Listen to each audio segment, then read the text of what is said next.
And today we doing another very exotic dish, but something very simple. So when people talk about shepherd's pie, they feel it's something very difficult to do, but if you have your ingredients and basic ingredients in place, it's a very easy dish. So what goes into making a shepherd's pie is we have some chopped onions. I've used one medium onion, 2 carrots that I've chopped again in my blender chopper. I've just got it chopped.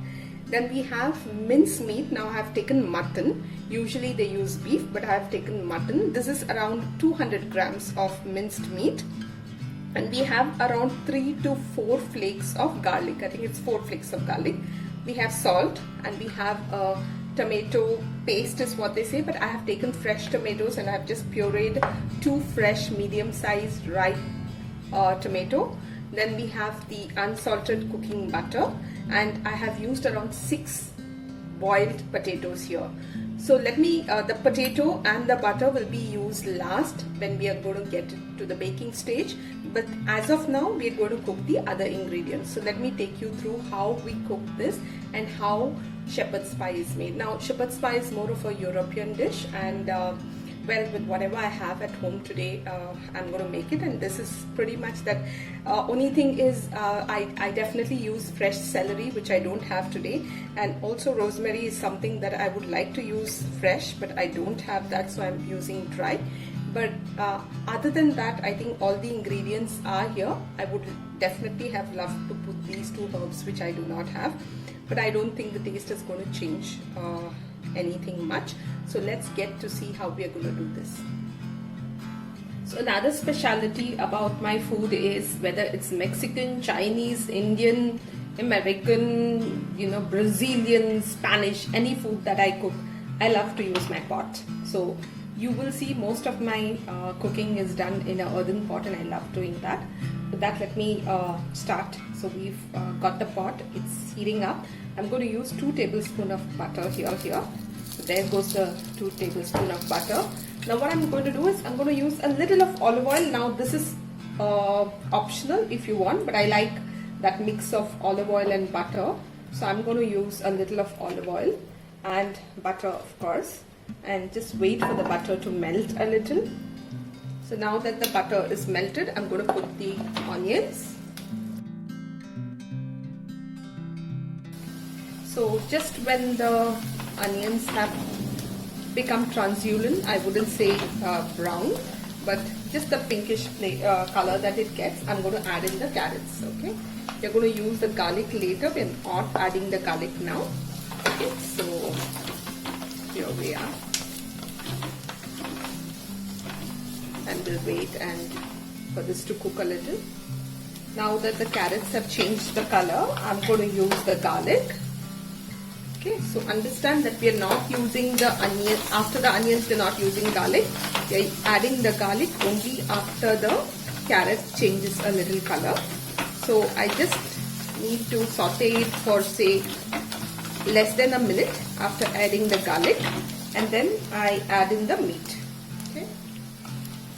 Now I add in the meat, and then I have to just keep sauteing it, or till it gets a little brown. So this process is going to take some time. Now that all the water is evaporated from the meat, what I do is add the salt. Okay, so around 2 teaspoons is what I have added, but please check how much you would need. Okay, so add the salt. Now there are 2 ingredients that are optional that I'm going to add. One is the pepper powder. So I like it spicy, so I'm going to use the pepper powder. You may choose not to add the pepper powder. Okay, but I'm adding in the pepper powder. And another ingredient that I'm going to use again is for the sauce to thicken up is maida, all-purpose flour. Okay, this also is optional. If you don't want it, too stiff, you can actually not add this, but this is optional. That's why I didn't have it in the list of ingredients. So this is just binding it together. You see it's become thick and it's all coming together now. And now is when I will add the dried rosemary, alright, and the tomato paste. There we go. And usually also you could use some chicken stock or meat stock. Well, I don't have any of those, so I'm just going to add plain water because now we want the meat to cook. So I'm going to use water. Okay, now it's watery, and we are now going to let it cook for some time. And it would we have to cook it till actually the sauce is all dried up. Okay, meanwhile also you can once do the taste checking. So if you think you need more pepper or you need more salt, just add it up, or you can wait for it to all the gravy to come together and then decide if you want to add more salt or pepper, because sometimes when the gravy becomes thicker, then you realize that probably it's more salty and you shouldn't have added too much salt. So let's wait for this to start boiling, come together, and meanwhile we'll work on the potatoes. That's going to be the coating. So now let's start mashing the potatoes. So I take the potatoes and I mash them up. You have to actually mash it and make it to a very silky consistency, because that's how we want it. So here is my mashed potato, and I'm going to mix it with some butter, because this is what would give that nice brown color on top when we start mixing it. So ensure that your potatoes are still hot and the butter would melt in this mashed potatoes. You see the butter is melting. See, that's because the potato is hot, right? So here we do, mix it up well. So here we go, the butter is nicely incorporated in the potato. Meanwhile our mutton is ready too. We just need to get it into a pan now to be baked. So here is the mutton, and this is the consistency that we need, because remember it's going to be baked again, so you don't need to worry, it would get a little more thicker. So this is the consistency that you can have. We have the baking tray ready. I've just put in some olive oil. Let me brush the olive oil through the pan so that it doesn't get stuck anywhere.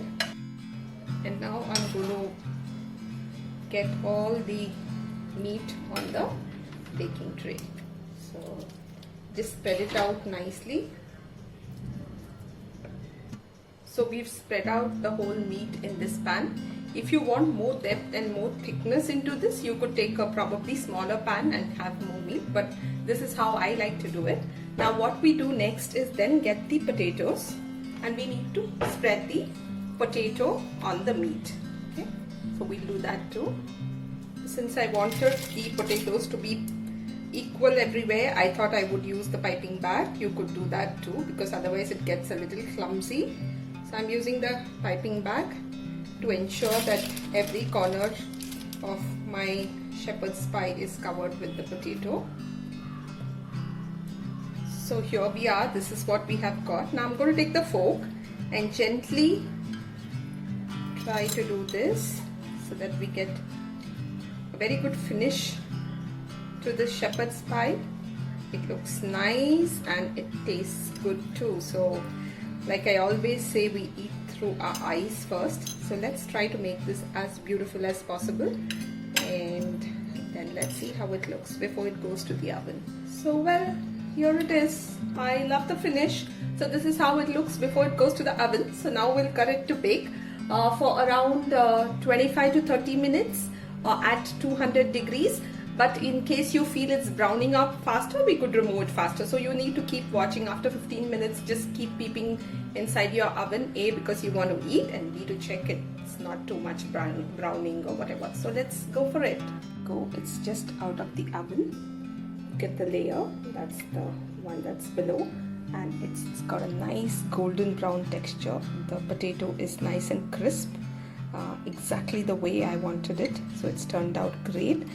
Easy dish, again, not too many ingredients, and it's a whole meal. You don't need anything else because there's starch in the potato and then there's meat, and it's a whole meal.